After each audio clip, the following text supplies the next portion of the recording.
السلام علیکم ناظرین، آپ دیکھ رہے ہیں پی سی ورلڈ نیوز۔ فیصل آباد مسلم لیگ نون کے زیر اہتمام ورکرز کنونشن کا انعقاد کریسنٹ گراؤنڈ میں ہوا۔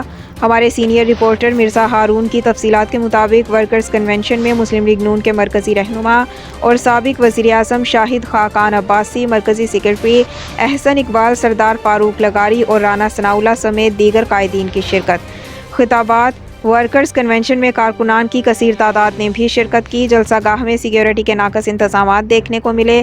ناقص سکیورٹی انتظامات کی وجہ سے سکیورٹی حکام اور کارکنان میں تلخ کلامی۔ جلسہ گاہ میں انسداد کورونا SOPs کی بھی خلاف ورزی کی گئی۔ ماسک اور ہینڈ سینیٹائزر کا استعمال نہ ہی سماجی فاصلہ رکھا گیا۔